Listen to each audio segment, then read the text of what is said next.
tuh Sumatera. Berarti hari ini banyak yang dari Kalimalang bisa merasakan pas masuk nuansa harum bau kue ya, tidak, tapi nuansanya nuansa zaman Belanda, dari mulai lantainya sampai toplesnya pun masih zaman Belanda. Yang suka nonton preman pensiun, siapa yang suka nonton di sini?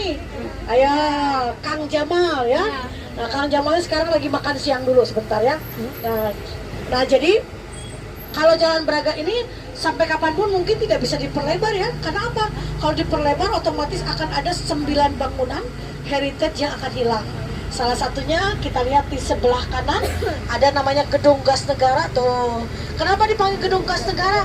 Karena ini dulu tempat menyimpan batu bara yang akan diolah menjadi gas, kemudian itu akan disalurkan ke rumah-rumah orang Belanda.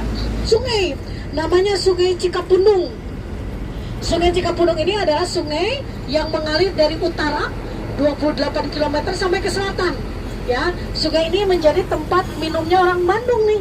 Kenapa? Karena difilter pakai PDAM, dan tempat kalau dulu ya kalau orang Jakarta Citarum, kalau Bandung Cikapundung. Ini gereja beton, gereja yang untuk orang-orang bukan Katolik. Tapi kalau ditanya Jalan Dago pasti langsung apa? Kenapa namanya Dago? Apa sih artinya? Dago itu kebayang kiri kanannya dulu masih hutan belantara. Kalau orang lewat sini mereka punya satu kebiasaan teriak, Dagon.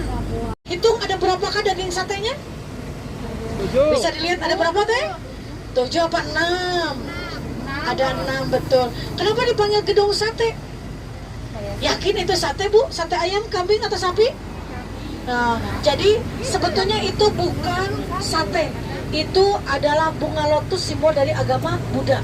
Ya Bu, cuma nilainya sudah dilanda banjir sekarang Pak. Dan saya milih tahun 2022, beginilah penampakannya Bu ya. Jadi itu tempat syutingnya film Dilannya. Kalau kita lihat bangunannya, tentu saja itu bangunan 1920-an dibangunnya. Dan memang arsiteknya sampai saat ini belum diketahui, tapi bergaya Art Deco ya. Nah, ini kawasan wisata kuliner di sini nih. Jadi di sini dari mulai bakso, lokmi sampai ayam tulang lunak, nah, silakan tinggal datang ke sini ya. Dan juga Bu, celingak-celinguk tidak lama dari situ tukang siomay lewat Bu. Ternyata jualan kentang dia Bu ya. Jadi tidak ada ya Bu yang namanya bau itu nggak ada ya. Kenapa terkenal sebagai rumah kentang? Karena sempat dijadikan tempat syutingnya rumah kentang yang kedua di sana ya. Dan ini gedung Yarbes sebelah sana, ini kiri kanannya. Ini kalau bahasa sekarangnya adalah PRJ waktu zaman Belanda 1930 ya. Dan sebelah kanan taman lalu lintas, satu-satunya taman dari 24 taman yang berbayar cuman ini. Ini dulu dijadikan tempat baris berbaris orang Belanda, dan taman ini kesukaan orang Bandung, berani melawan si Denles ya. Dan ketika ini waktu zaman Belanda namanya Jalan Grote Posweg, sekarang berganti menjadi Jalan Asia Afrika, diganti lagi menjadi Jalan Pocong. Kenapa? Karena banyak pocong di sini ya Bu ya. Nah, kita lihat dulu di sini nih, sebelah kanan kita ini bukan lokomotif ya, ini adalah setum zaman Belanda. Jadi setumnya kecil ya. Dan kalau kita berdiri di sini, ini pas titik 0 km kota Bandung. Ke Padalarang 18 km, ke Cileunyi 18 km. Dan itu ada yang rambutnya panjang, bukan penyanyi rock.